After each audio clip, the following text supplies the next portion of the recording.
वहाँ मैकडोनल्ड भी है, KFC भी है, सुनिए एक सेकंड सुनिए अलाउड है।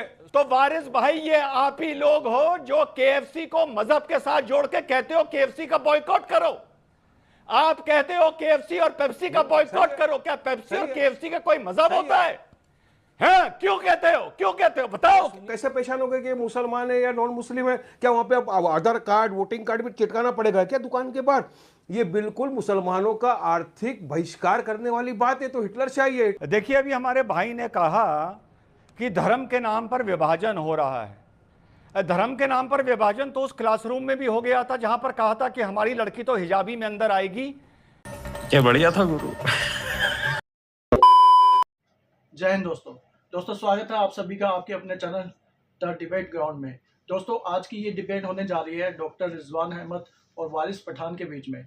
जैसे कि दोस्तों हम सब जानते हैं कि यूपी सरकार और वहाँ के प्रशासन ने ये ऐलान किया है कि जितने भी होटल और जितने भी ढाबे हैं यूपी में, तो वो ढाबे वाले और होटल वाले अपनी दुकान के आगे अपना नाम लिखेंगे, जिससे कांवरियों को ये जानकारी होगी कि वे किस होटल में, किस ढाबे में खाना खा रहे हैं। इसे लेके वारिस पठान ने एतराज जताया और कहा कि ये कहीं ना कहीं मुसलमानों के लिए बहुत ही गलत है और कहीं ना कहीं ये मुसलमानों का हक छीनने वाली बात की है यूपी सरकार ने। और इसको लेके जब रिजवान अहमद ने उनको जवाब दिया तो उनकी बोलती बंद हो गई। बाकी दोस्तों, वीडियो बहुत शानदार होने वाली है, बने रहें वीडियो के एंड तक। और दोस्तों, अगर आपको वीडियो पसंद आए तो वीडियो को लाइक करें, कमेंट करें और इस चैनल को सब्सक्राइब जरूर करें। तो चलिए दोस्तों, बढ़ते हैं डिबेट की ओर। ये तो सिर्फ एक चीज है। चलो, कावड़िया वहां से जा रहे थे, वहां पे नाम से क्या होगा? कोई मुन्ना चाय वाला लिख दिया, किसने पप्पू दूध वाला लिख दिया, तो कैसे पहचान हो गए कि मुसलमान है या नॉन मुस्लिम है? क्या वहां पे आधार कार्ड, वोटिंग कार्ड भी चिटकाना पड़ेगा क्या दुकान के बाहर?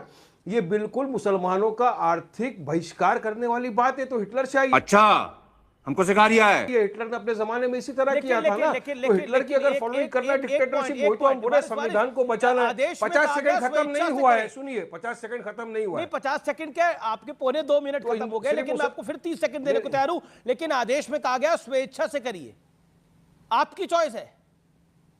नहीं, स्वेच्छा से तो फ्रीडम ऑफ चॉइस है। जिसको वहां पे खाना है खाए, नहीं खाना नहीं खाना, मगर इस तरह से आप धर्म के नाम पे विभाजन करने की कोशिश करो। खासतौर से मुसलमानों के व्यवसाय के खिलाफ आप लग गए। और कावड़ खाली क्या मुजफ्फरनगर में नहीं करे, दूसरी जगह पे भी तो आ रहे, मगर वहां स्पेसिफिकली क्यों करना और इसी साल क्यों करना है? 10 साल से तो आपकी सरकार सत्ता में थी, कोई एक्शन नहीं। हमने आवाज उठाया तो लेके महाराष्ट्र तक सब कवर कर लिया है। अरे ये सब मुसलमानों के खिलाफ नफरत फैलाई जा रही है। ये मुसलमानों की एंटी है मोदी सरकार। ठीक है, यू मेड और ये जो उसने बोलता है मेरे साथ रिजवान अहमद है, विश्वास पेशे से वकील है। रिजवान अहमद, एक सेकंड। रिजवान अहमद ऑन आपने अपनी बात को रखा। रिजवान अहमद, मैं जावेद अख्तर साहब को, जाने माने साहित्यकार हैं, गीतकार हैं, उन्होंने क्या कहा मैं आपको बता देता हूं। मुजफ्फरनगर यूपी पुलिस ने निर्देश दिया है कि निकट भविष्य में किसी विशेष धार्मिक जुलूस के मार्ग पर सभी दुकानों, रेस्टोरेंट और यहां तक कि वाहनों पर मालिक का नाम प्रमुखता से स्पष्ट रूप से दर्शाया जाना चाहिए। क्यों? नाजी जर्मनी में न केवल विशेष दुकानों और घरों की पर भी की पहचान निशान बनाते थे। बेसिकली इसको नाजिज्म के साथ जोड़ा है। क्या आपको लगता है कि एक संप्रदाय विशेष को टारगेट करने के लिए शासन प्रशासन का ये एक नेगेटिव फैसला है? और क्यों इसको नेगेटिव ना माना जाए? क्यों आपसी सौहार्द बिगाड़ने वाला ना माना जाए? जी हाँ, शुक्रिया। जय हिंद, वंदे मातरम। देखिए, अभी हमारे भाई ने कहा कि धर्म के नाम पर विभाजन हो रहा है। धर्म के नाम पर विभाजन तो उस क्लासरूम में भी हो गया था जहां पर कहा था कि हमारी लड़की तो हिजाबी में अंदर आएगी, हिजाब के बिना क्लासरूम में घुसेगी नहीं। विभाजन तो क्लासरूम में धर्म के नाम पर हो गया था, पहली चीज। दूसरी चीज, विभाजन की जहां तक बात है, और खान पान का कभी कोई मजहब नहीं होता। खाना खिलाने वाला, पानी पिलाने वाले का भी कभी मजहब नहीं होता। ये सिर्फ सावन के महीने के लिए एक एहतियात है। और अगर खाने का कोई मजहब नहीं होता तो कभी तो मिठाई मिठाई रहती है, कभी वो प्रसाद बन जाती है। और जब प्रसाद बन जाती है तो 90% मुसलमान उसे खाता नहीं है कि यार ये तो शिर्क है, ये तो गुनाह है। तो भैया, मिठाई को मिठाई रहने दो। प्रसाद भी अगर मिठाई के रूप में मिल रहा है तो मिठाई समझ के खा लो, क्यों नहीं खाते हो? तो वहां पर तुम्हें जो प्रसाद और मिठाई का फर्क नजर आता है, तो धर्म के नाम पर सेक्युलरिज्म खतरे में नहीं आता। बात तो सही है। नंबर 3 बात, अगर धर्म के नाम पर खाना पाने में विभाजन नहीं करना है तो ये हलाल सर्टिफिकेट क्या चीज लेके आए हो भाई? ये हलाल सर्टिफिकेट, हलाल ऑर्गेनाइजेशन वो सर्टिफिकेट दे रही हैं। अब जो भी आदमी हलाल सर्टिफिकेट का सामान नहीं बेच रहा है, मुसलमान उससे बेचारा नहीं खरीदेगा तो उसके नौकर कहां जाएंगे, उसका सेल्समैन कहां जाएगा, उसकी दुकान कैसे चलेगी अगर वो मुस्लिम बहुल इलाके में है?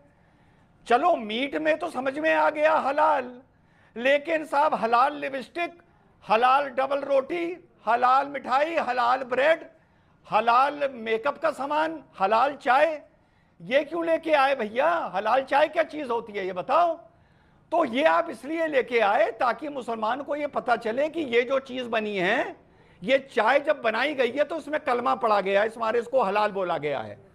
तो ये हिंदू को बताने के लिए है सावन में कि भैया तुम मुसलमान की दुकान से सामान खाओ, मुसलमान शबील भी लगाएं, कावड़िए मुसलमान की शबील से शरबत भी पिएंगे, कोई मनाही नहीं है। लेकिन उसको बताने के लिए ये बात है कि भाई ये दुकान मुसलमान की है, प्रतिबंध कोई नहीं है। लेकिन वो लेकिन खाए लेकिन ना लेकिन खाए, लेकिन उसकी लेकिन मर्जी। अभी रिजवान साहब ने जो कहा तो मैं बताना चाहूंगा कि संविधान में तो ये है ना कि फ्रीडम ऑफ चॉइस, मेरा चॉइस है, मुझे कहाँ खाना मुझे नहीं खाना। अब इतने सारे नॉन मुस्लिम लोग हाईएस्ट एक्सपोर्टर है मीट के, आपको पता है नहीं अमीश भाई? हाईएस्ट एक्सपोर्ट जो मीट का करता है वो नॉन मुस्लिम है भारत देश का, मगर फिर भी गोवा के अंदर तो गाय इज यम्मी और यूपी के अंदर गाय इज मम्मी। मगर ये एक बड़ा जो षड्यंत्र का चक्कर जो चल रहा है ना बीजेपी की तरफ से जो आ रहा है कि इनको हिंदू राष्ट्र बनाना, तो उसमें मुसलमानों को किसी भी तरह से तकलीफ पहुंचाना, मुसलमानों को व्यवसाय के अंदर तकलीफ पहुंचाना, ये उसका सीधा सादा उदाहरण है कि किसी भी तरह मुसलमानों के प्रति क्या जरूरत है? बताइए मुझे। कांवड़ की यात्रा तो और भी जगहों पे निकल रही है ना। ये तो आप बोल रहे हो कि अभी क्या वहां पे आधार कार्ड भी लगाना पड़ेगा? नहीं, ये तो आप बोल रहे हो तकलीफ पहुंचेगी पहुंच ना, सकती है। पहुंचने वाली है, उसके पहले रोकना चाहिए। अरे तो किसी को तकलीफ पहुंच रही है अमीश भाई, लोगों ने वहां से अपने रेस्टोरेंटों से लोगों को निकाल दिया, अब उनको कौन जवाब देगा, कौन रोजगार देगा? रिजवान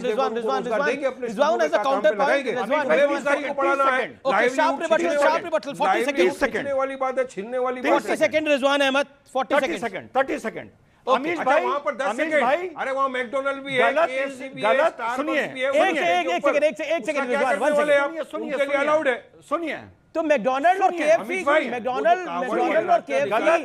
बता रहे हैं ना कि हम माल क्या बेच रहे हैं।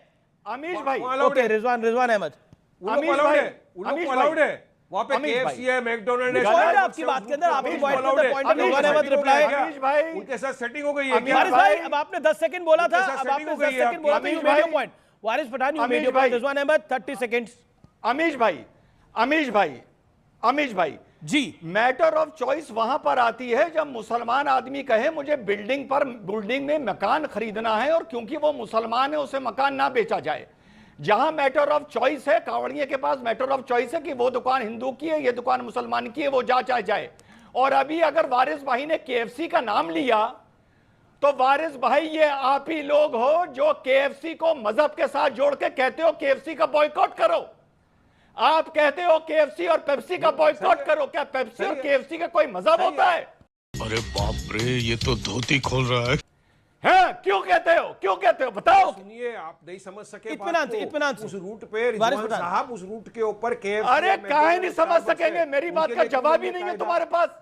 उनके लिए क्यों नहीं? क्या वहां पे काम नहीं करता, जॉब नहीं करता है कोई आदमी? उसका भी जॉब नहीं, वहां कुछ नहीं। पेप्सी का मजहब हो गया, पेप्सी का मजहब हो गया, रेस्टोरेंट है वही, KFC के मुर्गे का मजहब हो गया। वाह वाह वाह, क्या बात है, क्या बात है।